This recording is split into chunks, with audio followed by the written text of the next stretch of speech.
Ça va bien? Merveilleux. Moi, ça va un petit peu mieux. Hein? C'est la nouvelle année, puis c'est la saison de la grippe en même temps.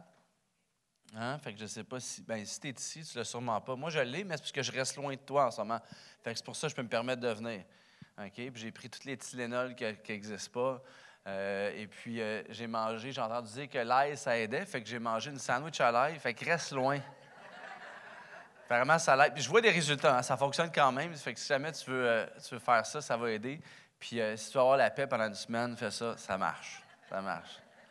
Hey, je suis content d'être ici en ce deuxième dimanche de l'année 2025. Hey, moi, je suis né en 85. Pour certains, tu dis t'es vieux. Pour d'autres, tu dis t'es jeune.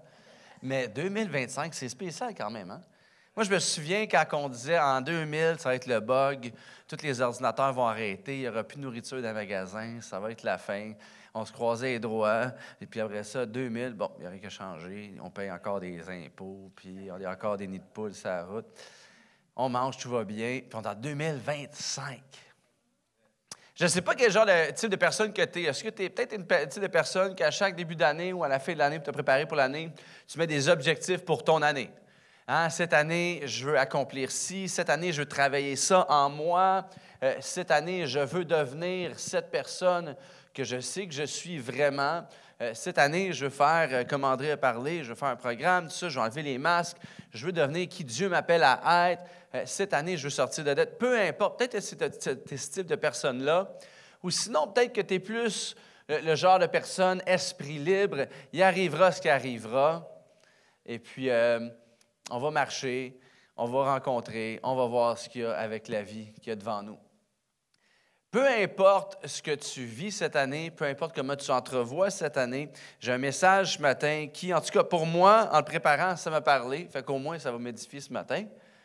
Peut-être une autre personne dans la salle, mais j'ai vraiment un message qui pour moi, parle de tout ce qui est le nouveau devant nous. Et avec le nouveau vient l'inconnu. Et au travers de ça, en tant que chrétien, en tant qu'enfant de Dieu, si je peux dire en langage chrétien ici à l'Église ce matin, je crois vraiment que Dieu, dans notre monde aujourd'hui, malgré qu'on peut sembler un peu distant de Dieu dans notre vie de tous les jours ou dans le fait qu'on ne le voit pas d'une façon tangible comme une personne physique à côté de nous, je crois que Dieu est plus présent que jamais aujourd'hui. Je crois que Dieu veut nous parler plus que jamais aujourd'hui. Je crois que Dieu veut agir et travailler dans nos vies plus que jamais aujourd'hui. Je crois que tes épreuves, tes incompréhensions dans la vie sont encore plus concrets pour lui que jamais aujourd'hui. Et je crois qu'il veut agir dans ta vie plus que jamais en 2025. Dans Luc, au chapitre 24, verset 50, on a l'écran ici derrière, si tu n'as pas ta Bible. Celui-là, je t'encourage à lire dans ta Bible à toi. Ça dit au verset 50, « Ensuite, Jésus emmène ses disciples près du village de Béthanie. Il lève les mains pour les bénir. Pendant qu'il les bénit, il les quitte et monte auprès de Dieu. Pendant ce temps, les disciples l'adorent. Ensuite, ils retournent à Jérusalem très joyeux. Ils passent tout leur temps dans le temple et ils chantent la louange de Dieu. » On va prier ensemble. Seigneur Dieu, merci pour ces prochains instants. Merci pour ta parole qui est vraie. Merci pour ton Esprit Saint qui parle et qui dirige, Seigneur Père, et qui agit. Je prie que tu puisses envahir ce lieu, que dans ces prochains instants qu'on a ensemble, Seigneur Père, dans ta parole, que tu puisses nous parler afin qu'on puisse devenir encore plus à ton image pour être la lumière dans ce monde. Seigneur Dieu, fais ton œuvre ce matin. On te remercie d'avance. Et l'Église CCH dit Amen. Amen. Le titre du message ce matin, j'allais dire si tu prends des notes, mais j'aime plus dire alors que tu prends des notes. OK? C'est des notes mentales, il y a de la grâce ici. Le titre du message, c'est Une vie bénie. Une vie bénie. Qui ne veut pas avoir une vie bénie? Hein? Mais en même temps, c'est un peu controversé comme titre parce que de dire une vie bénie, si tu entres ici ce matin pour la première fois, tu vas te dire génial, je suis venu à un séminaire de motivation ce matin. Puis d'avoir une vie bénie, est-ce que c'est vraiment réaliste dans la vie de tous les jours avec les épreuves qu'on vit? Une vie bénie. Pour ceux qui sont, je ne veux pas dire assez âgés ou d'une autre époque, mais il fut un temps au Québec où, au début de l'année, peut-être je me mélange là-dedans, mais il y en a certains, vous allez vous reconnaître, souvent les grandes familles. Hein? C'est une époque où est-ce que les parents avaient 6, 7, 8, 12 enfants. Et puis aujourd'hui, tu en as 2, puis c'est comme, j'ai besoin d'un psy. Plus de patience. 6, 7, 12 enfants, puis toutes les familles se réunissaient. Fait que c'était plein, bondé de monde, même si la maison était petite et tout. Et puis en début d'année, tu avais le grand-père qui faisait la bénédiction pour commencer l'année.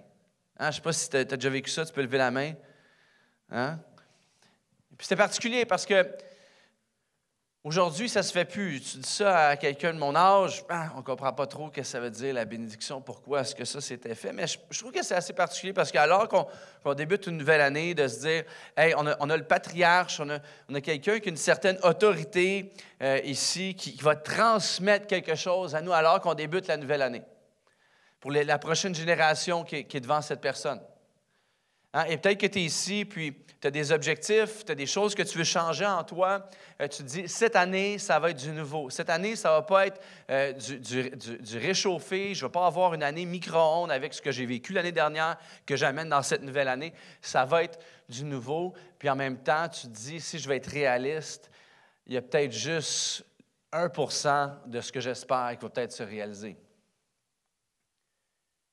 Puis après ça, on regarde un passage ici où est-ce qu'on voit Jésus qui a vécu sur terre, qui a marché avec ses disciples, qui ont vécu des hauts et des bas. Ils viennent de vivre un moment assez bas, mais Jésus est ressuscité, il s'apprête à monter vers le ciel, il s'apprête à les quitter. Ils ont vécu les plus beaux moments de leur vie. Jésus s'en va, ils vont être seuls sans lui. Il y a quelque chose de nouveau qui s'en vient. En même temps, je peux juste les imaginer se dire, comment est-ce que ça peut être incroyable si le Fils de Dieu nous quitte? Comment est-ce que ça peut être bien, ce qui est devant moi, ce qui est inconnu, ce qui est nouveau, si Dieu qui est supposé être avec moi, le Fils de Dieu qui est descendu sur terre, s'en va et me laisse seul ici? Un peu semblable aux épreuves qu'on va vivre cette année. En même temps, je veux déclarer des victoires dans ta vie pour cette année, mais si on va être réaliste, la vie est faite de haut et de bas. Et là, on a ici Jésus qui quitte et qui leur dit, « Je m'en vais, mais je vous laisse avec une bénédiction avant de quitter. »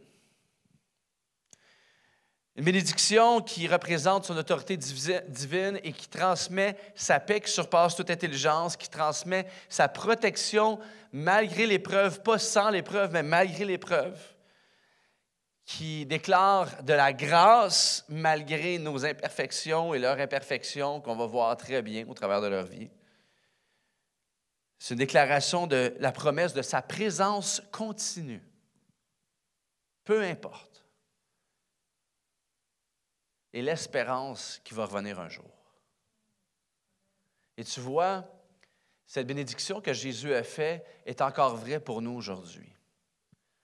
Jésus va revenir un jour ici sur terre. Et peut-être que pour certains d'entre nous, on va le rencontrer avant son retour ici sur terre, mais on a l'espérance de son retour. Et si son retour est vrai, c'est que son autorité sur cette terre est encore vraie. Donc, peu importe l'allure de ta saison en 2024, et l'allure de ce que 2025 va avoir l'air pour toi, je crois qu'on peut avoir un nouveau chapitre pour chacun d'entre nous. Un nouveau chapitre qui ne sera peut-être pas parfait, mais un chapitre qui peut ressembler à autre chose que ce qu'on a connu auparavant. Verset 50 du passage qu'on vient de lire. « Ensuite, Jésus emmène ses disciples près du village de Béthanie. » Quelque temps avant le passage qu'on vient de lire, on voit Jésus qui annonce aux disciples qu'il doit retourner au Père au ciel. Hein, il a fait son shift sur terre. Il a accompli les promesses, les prophéties qui avaient été dites dans l'Ancien Testament. C'est fait, je suis là, je suis venu. Et là, c'est un nouveau chapitre. Son temps est venu pour retourner à la maison. Et là, il s'apprête à les quitter, mais il ne le fait pas à partir du meilleur endroit. Il les amène à Béthanie.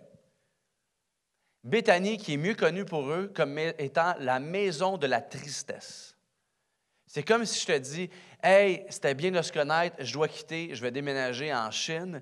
On fait un party d'au revoir chez Urgel Bourgie, tu viens-tu? » C'est quand même spécial. Jésus, qui est l'espoir du monde, il fait son départ à partir de la maison de la tristesse comme lieu de transition pour le prochain chapitre de leur vie. Car on s'attend à un Jésus qui fasse l'ascension au ciel après tout ce qu'il a fait et promis, avec un beau gros coup d'envoi, avec Joey et Laurent Fabreg qui font la louange, avec Éric qui fait MC, avec la belle animation, avec de la joie, avec un spectacle, avec un wow, des miracles. Mais les rencontres à Béthanie pour quitter la maison de la tristesse. Maintenant, imagine ce qui se passe dans la tête des disciples. Parce que la dernière fois que les disciples étaient dans ce coin-là, ce n'était pas leur moment de gloire. C'est l'endroit où ils ont laissé tomber Jésus. Je ne sais pas pour toi, mais moi, peut-être 4-5 fois par jour, je le laisse tomber, Jésus. C'est l'endroit où est-ce qu'ils se sont endormis pendant la soirée de prière la plus grande de toute l'histoire. Lorsque Jésus avait vraiment besoin d'eux pour qu'eux puissent prier pour lui alors qu'ils s'apprêtaient à aller sur la croix, eux, ils s'endorment pendant la réunion de prière. Moi, ça m'est déjà arrivé plein de fois. Et même, confession, même pendant que j'animais des soirées de prière. C'est l'endroit aussi où est-ce qu'ils ont vu Jésus se faire emporter pour être torturé et crucifié. Et c'est à cet endroit-là qu'ils doivent affronter la réalité que Jésus s'en va. Méchantesse de foi.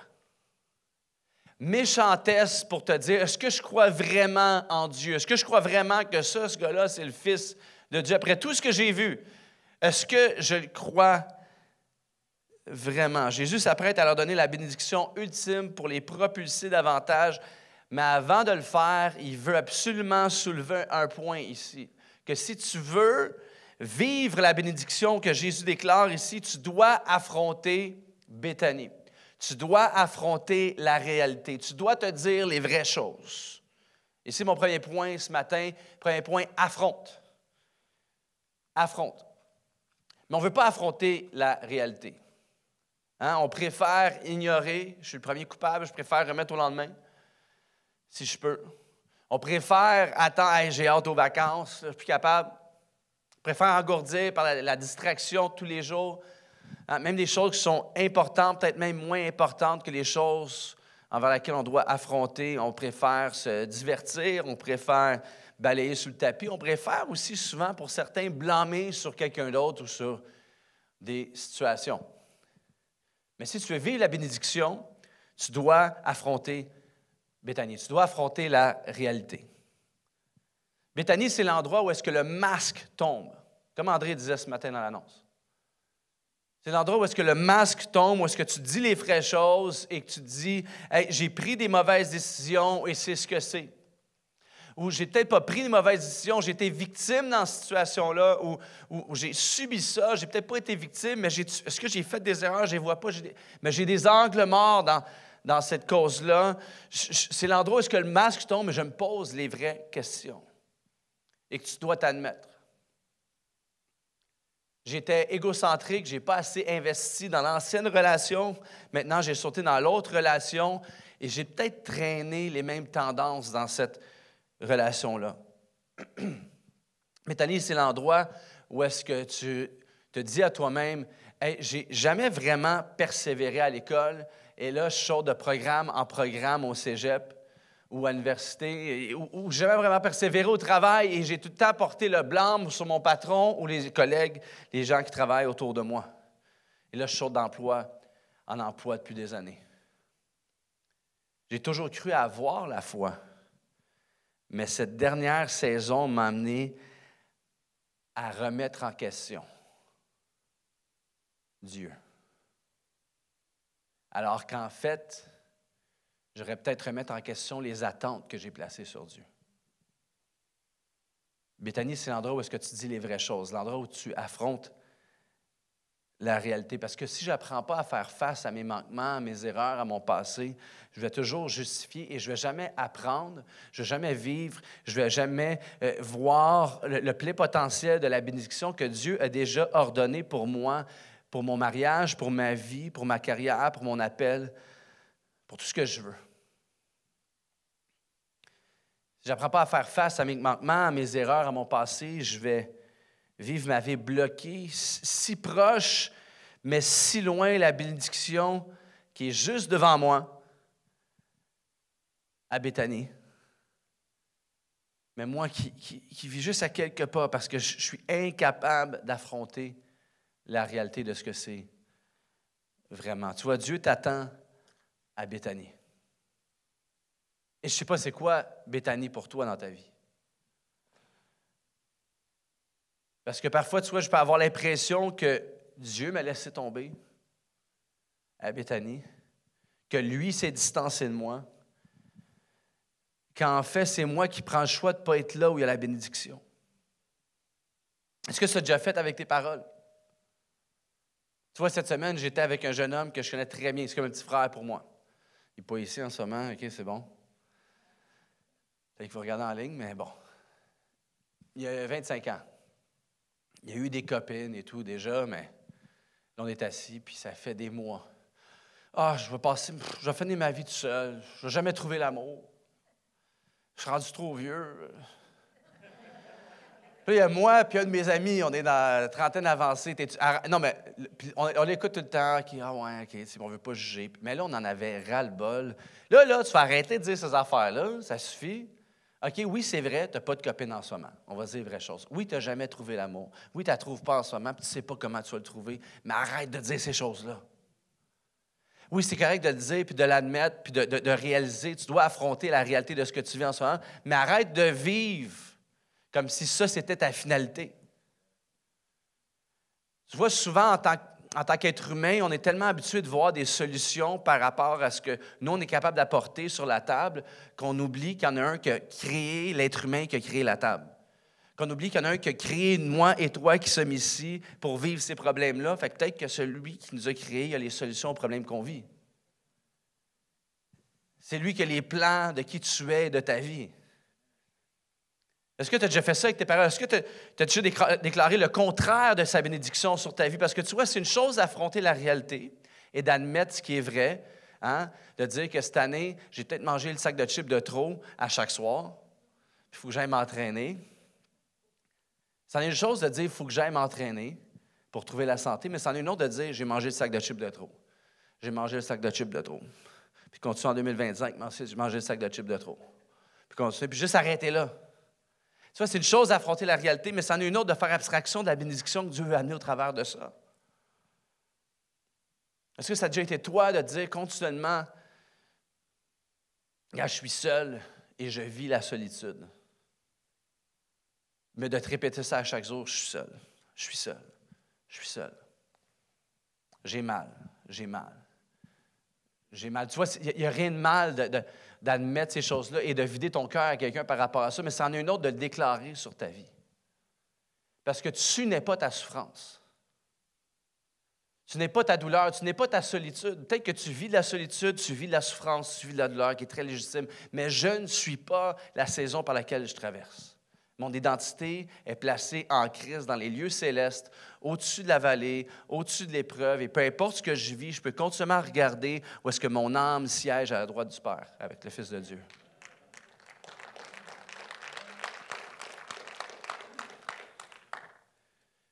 Et peut-être que c'est...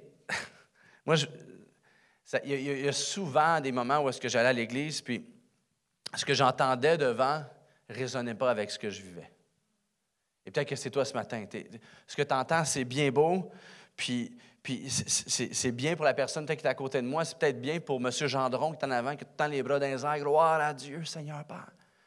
Hey, ça me rappelle le réveil en 78. Puis toi, tu es là, tu as 19 ans, ça ne veut rien dire pour toi. Puis tu ne comprends pas. Puis tu sais, pour toi, tu veux vivre ta foi. Peut-être que tu es ici, puis tu dis, moi, ça fait des années, je veux vivre la foi. Je veux être quelqu'un qui est audacieux avec ma foi. Je veux avoir une vie de prière. Je veux croire dans les bénédictions de Dieu pour moi, mais pour toi, la bénédiction de Dieu, ça ressemble plus à une carte de crédit que tu glisses, que tu fais des achats, mais ça ne t'appartient pas vraiment. Oui, tu as le langage, oui, tu essaies, mais ça ne devient jamais vraiment qui tu es. Cette bénédiction-là ne vient jamais vraiment s'installer dans sa vie, puis tu as l'impression de vivre si proche, mais si loin. Quand en fait, la réalité, c'est que Béthanie, c'est l'endroit qui te fait réaliser que ce qui t'appartient, que ce que tu es, ce n'est pas vraiment ce que tu veux. Hein, on a tous des rêves et des aspirations. Moi, quand j'étais plus jeune, quand j'avais 21 ans, là j'ai 39, à 35 ans, j'étais supposé d'avoir un chalet dans le Nord, un condo en Floride, puis une grosse cabane à Laval. J'ai pas de chalet dans le Nord, j'ai pas de condo en Floride, j'ai une petite cabane à Laval. Mais tu vois, Béthanie, c'est l'endroit qui te fait réaliser que ce que tu as, ce que tu es, c'est pas vraiment ce que tu veux. Puis que tu ne pourrais jamais vraiment te permettre ce que tu désires, toi, personnellement. Mais que tu peux quand même, au travers de ça, recevoir la bénédiction au-delà de tes moyens, au-delà de ce que tu peux même accomplir en tant que personne que tu veux devenir, parce qu'il y en a un qui est venu vivre la vie que personne ne pouvait vivre sur terre. Pour toi, il y en a un qui est allé mourir sur la croix pour payer le prix de l'impossibilité dans ta vie et qui est ressuscité des morts pour déclarer la possibilité dans ta vie. Et qui, au travers de sa vie, au travers de ça, je peux m'identifier. Et non seulement ça, que mon identité est placée là-dedans. Tu vois, c'est la bénédiction qui rend ceux qui sont les plus douteux, confiants, au-delà du doute. Pas sans le doute, mais au-delà du doute. Les plus négatifs, hein, puis j'ai vécu à Paris, c'est des Français, vous me comprenez, négatifs, encourageants au-delà de la négativité. Blessés, joyeux au-delà de leurs blessures. Béthanie te permet d'avoir la révélation de la fameuse phrase de la vérité qui te rend libre. Ça, c'est la bénédiction que Dieu a pour moi et pour toi. Et moi, si je suis ici ce matin, je n'ai peut-être pas de l'air d'un grand-père qui veut prier sur toi pour la nouvelle année avec la bénédiction, mais je crois sincèrement que dans ta relation personnelle avec Dieu, dans ton moment avec lui, lorsque tu vas quitter ici cet après-midi, et alors que tu vas prendre ton temps de prière avec lui, même si c'est juste lorsque tu déposes la tête sur l'oreiller, Dieu, je veux marcher dans la bénédiction de qui tu es pour moi et non ce que je veux pour moi-même. Prends mon année en entier. Je veux marcher là-dedans. Donc, mon deuxième point, reçois. Reçois. Maintenant qu'on a affronté, on reçoit. C'est la belle partie du message. Reçois. Verset 50, partie B. Il lève les mains pour les bénir. Pendant qu'il les bénit, il les quitte et monte auprès de Dieu.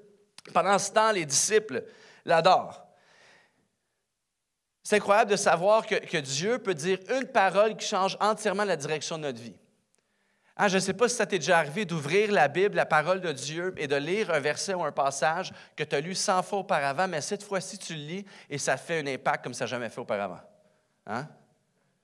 Ou d'avoir quelqu'un près de toi qui dit quelque chose qui te fait réaliser. C'est des choses que tu as entendues continuellement, mais cette fois-là, c'est une révélation pour toi et ça change complètement ta perspective sur la vie. Ça change la direction de ta vie en entier. Tu as comme enfin compris. C'est la lumière qui allume au-dessus de la tête. Tu vois, pendant que Jésus les quitte, Jésus est là, juste tout près d'eux, et Jésus s'envole vers le ciel. Okay? Maintenant, je ne vais pas entrer là-dedans ce matin, ça peut sembler mystique et spécial. Mais le but ici, c'est que Jésus les quitte, et la réaction des disciples, c'est de l'adorer et recevoir la bénédiction. Pendant que Jésus les quitte. Et connaissant certains des gars, ma première réaction à moi, ça aurait été « Hey non, tirer sur sa robe. Hein, qu'est-ce que tu fais là? Viens-t'en ici. Ah non! Laisse-moi pas tout seul. Attends, on est encore dans le chenoute, il y a encore les Romains, on n'est pas bien, on est encore envahi. Qu'est-ce que tu fais là? Ah non, t'as pas fini. Non, je sais que tu as fini. Non, ils l'adorent et reçoivent la bénédiction. Non seulement est-ce que Jésus les emmène à Béthanie au moment où il leur donne la bénédiction, mais on ne voit même pas les fruits de la bénédiction immédiatement. Tu vois, les disciples sont habitués de marcher avec un Jésus qui exerce des miracles. Hein? Un homme paralysé, toute sa vie, il se lève, il marche. Un aveugle, il voit. Une jeune fille qui est morte se lève de la mort. Hein? Et j'en passe. Hein? 5 pains, 2 poissons, multitude nourrie. Ils sont habitués de voir le résultat immédiatement, mais là, dans ce cas-ci, Jésus déclare la bénédiction et leur première réaction, c'est pas « OK, ah ouais, cool, c'est la paix, la paix. J'ai-tu un feeling? Protection, j'ai-tu un sentiment de protection? » Non, première réaction, c'est « Merci Seigneur. » Aucun sentiment déjà accompli. Juste, alors, pendant qu'il fait la bénédiction, il n'est même pas fini, pendant qu'il fait la bénédiction, il lève les mains pour l'adorer. C'est tout le contraire de ce que notre instinct nous dit.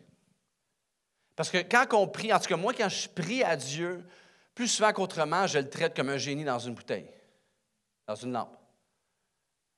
Hein, que si Dieu répond vraiment à mes prières, ma souffrance va disparaître. Si Dieu répond vraiment à mes prières, mes épreuves, mes déceptions, mes tristesses, les fantômes du passé vont disparaître comme si ça, c'était la bénédiction. Mais tu vois, la bénédiction n'a rien à voir avec l'abstraction de nos épreuves. En fait, Dieu reconnaît toujours tes épreuves. Il les voit simplement comme une opportunité pour déclarer sa suprématie au-dessus de ton épreuve. Et dire que cette épreuve n'aura pas le dernier mot sur ta vie. Et moi, je veux le croire pour certains ici ce matin. Pour certains ici, tout ce que tu vois dans certains domaines de ta vie, tu te dis impossible. J'en ai tellement passé d'épreuves que je peux comprendre assez bien qu'un plus un, dans ce domaine-là, ça ne va pas se régler, ça ne va pas disparaître. Fait que si Dieu veut faire quelque chose, je suis rendu au point, regarde, fais ce que tu veux faire parce que je ne sais plus. C'est exactement ce que Dieu veut de ta part. Tu vois, la bénédiction que Jésus déclare, c'est un résultat. Ce n'est pas simplement une théorie ou une philosophie de vie. La bénédiction que Jésus déclare, c'est le résultat de ses 33 années sur terre à vivre les mêmes choses que moi et toi ici aujourd'hui. C'est le résultat d'épreuves et de miracles. C'est le résultat de sa souffrance, de la mort et de sa résurrection. Oui, son corps semblait mort, mais il n'était pas mort. Oui, tu récoltes ce que tu sèmes, mais le résultat ne sera pas ce que tu penses, ce ne sera peut-être pas ce que tu espères, mais ça ne sera certainement pas ce que tu penses. Oui, il pensait crucifier Jésus sur la croix, mais ce qu'il était réellement en train de faire, c'est, oui, le crucifier, mais il l'élevait vers le ciel pour que le monde entier, jusqu'à aujourd'hui, le voit encore sur une croix comme étant un signe d'espoir. Tout le contraire de la situation dans le moment présent. Il y a Béthanie dans ta vie qui semble être un échec, mais ce que tu penses être l'enterrement de ta vie est réellement l'endroit de sa résurrection à lui. La bénédiction, c'est la déclaration qui change la direction de ton histoire. C'est pour ça que quand on vient à l'Église, peu importe ce qu'on traverse dans la semaine, on a une raison de le célébrer. Hein, c'est pour ça que c'est pas juste un chant rapide, un chant lent. Tu sais, un chant pour taper des mains, mettre un peu de vie dans la place, un chant lent pour avoir un peu d'émotion, faute d'avoir Céline Dion avec nous autres. Il y a un but derrière ça. Il y a une raison pour qu'on vient, puis on se dit, on va chanter un chant de joie, même si je ne suis pas capable, même si je n'ai pas le goût, parce que je sais que j'ai une raison de célébrer. Je sais que même si je traverse ma vallée, il est avec moi dans ma vallée. Hey, cette semaine, j'étais à Béthanie, mais tu sais quoi, j'ai quand même ma bénédiction qui ne me lâchera pas. Tu n'es peut-être pas témoin de ce que j'ai vécu et de ce que je vis, mais j'ai quand même encore une raison de le célébrer. Et rien qui va me voler ma joie. Je ne sais pas si tu as déjà vu l'émission, ça ne passe plus, là. Ça fait un bout, mais il y avait une émission qui s'appelait Qui perd gagne. Okay? Le principe, c'était tout ça, il y a des gens qui allaient à cette émission, qui avaient un certain surpoids, qui voulaient perdre, et la personne qui perdait le plus gagnait. Donc, qui perd gagne. Okay? Et moi, je me souviens, quand ça a passé la première fois, j'étais assis sur mon divan à manger un sac de chips, justement. Et puis, je jugeais ça, n'importe quoi, cette affaire-là. Là, regarde, avant, c'était Fort Boyard, c'était un peu plus difficile, il y a des épreuves, tu sautes en haut dans l'eau. Hein. Là, tu as juste à perdre du poids. Ah! Clac! J'étais le premier à juger ce type d'émission-là. Mais à la fin, quand tu regardes, il y avait à la fin de la saison, ils montraient comme les célébrations puis tout ça. Tu vois la transformation de avant-après. Là, c'était vrai. Tu as des annonces qui disent « prendre une pilule » avant, après. Puis tu te dis « Attends, c'est arrangé à l'ordinateur, ça. » Là, c'était réellement vrai. Puis il y avait une célébration incroyable à la fin. Puis c'est un peu difficile pour quelqu'un qui n'est pas dans la situation de célébrer parce que tu ne comprends pas ce que c'est de ne pas te permettre de manger ce que tu aimes manger. Tu ne comprends pas ce que c'est de marcher avec un surpoids toute ta vie puis de le perdre finalement. Mais pour ces personnes-là, c'était la célébration ultime. Pour eux, ça voulait dire entièrement de quoi. Et il y avait une raison de célébrer. Ça, c'est pour une perte de poids.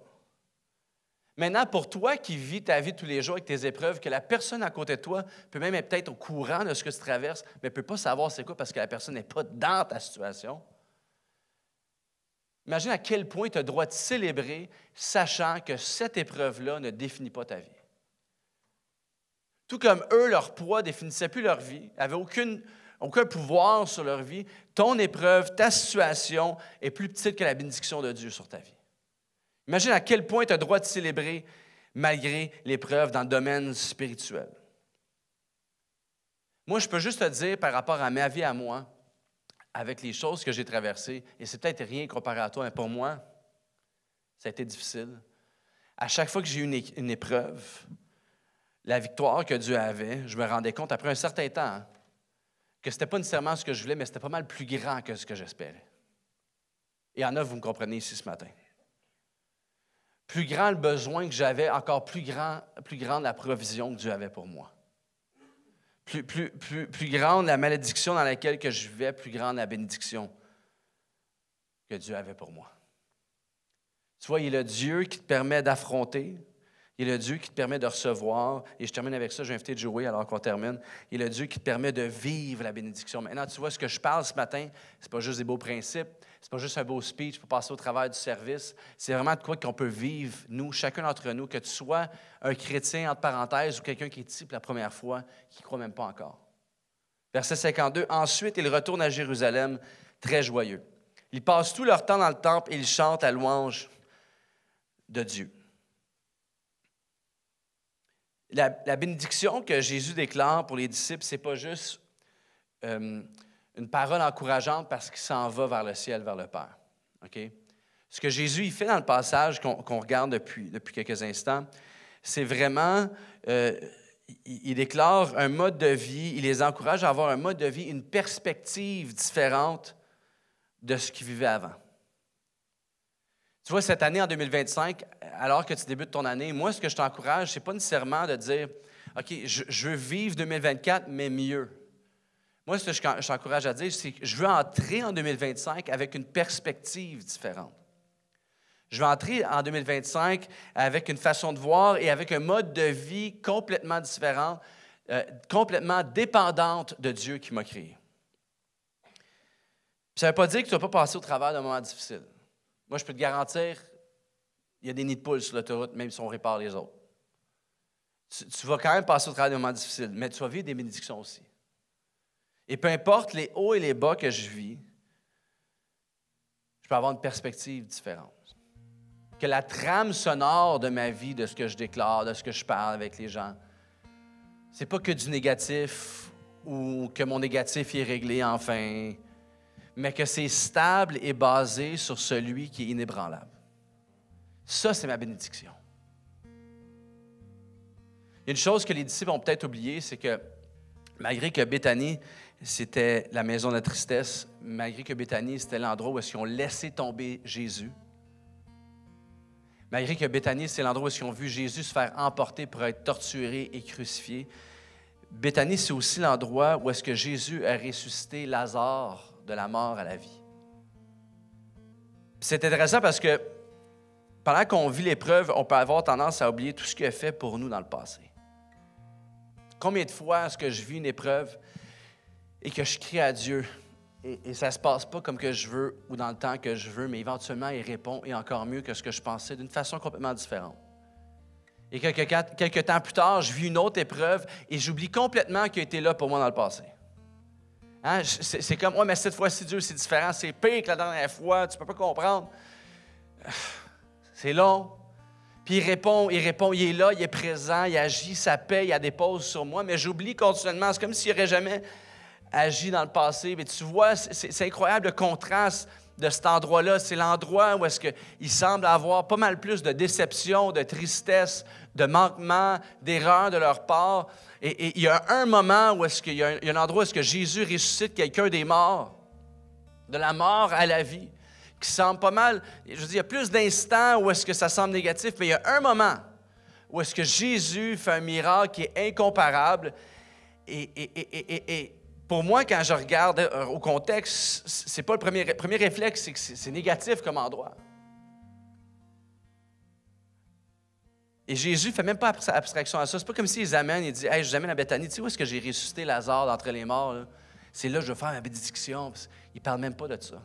Parce que pour lui, pas que ça ne veut rien dire, mais ce n'est pas ce qui définit la bénédiction qu'il place sur leur vie. Tu vois, pour toi, Béthanie, c'est peut-être exactement ça. Ça n'a jamais connu la résurrection. C'est juste la tristesse, la souffrance, l'épreuve.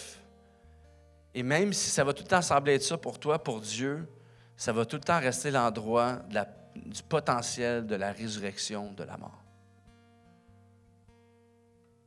Tu vois, avec une déclaration, Jésus a amené Lazare de la mort à la vie. Je ne connais pas ta Béthanie, mais je sais que Dieu veut déclarer sa bénédiction sur toi. Juste une déclaration de sa part. Alors qu'on termine, je vais t'inviter, on va se lever ensemble. On va terminer en prière. Et j'aimerais prier pour toi.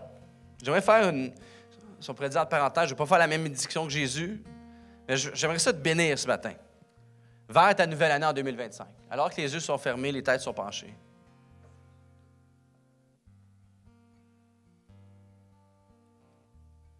C'est avec pleine assurance ce matin qu'on s'approche de toi, Dieu, parce que ton Fils est mort sur la croix afin qu'on puisse avoir accès à toi.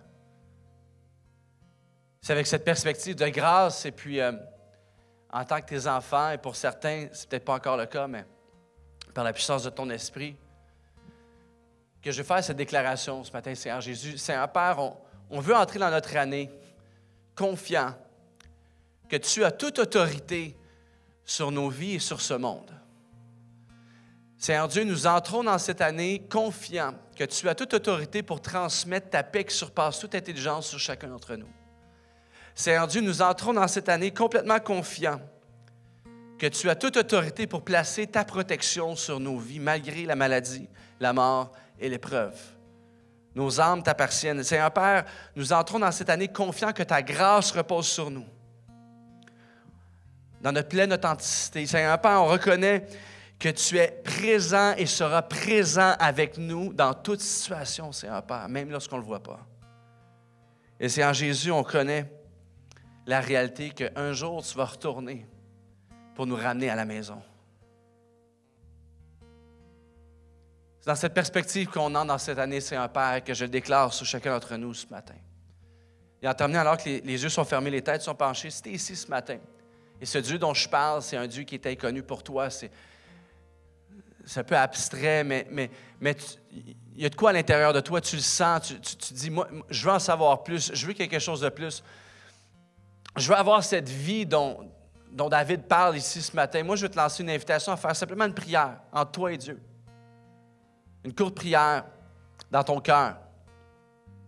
Et simplement de répéter après moi, Seigneur Jésus, je viens tel que je suis,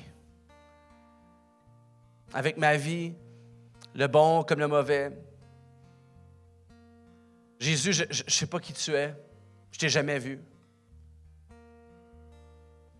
Mais je veux apprendre à te connaître parce que je reconnais, je le sais que tu viens vers moi en ce moment, je le sais que tu frappes à ma porte, je le sens plus que jamais. Puis je veux entrer dans cette nouvelle année en apprenant à être en relation avec toi. Je te remets ma vie entre tes mains. Amen. Amen. Est-ce qu'on peut remercier ce que Dieu a fait ce matin? Est-ce qu'on peut le remercier pour sa bénédiction sur nos vies, sur ce qu'il fait dans nos vies? Amen.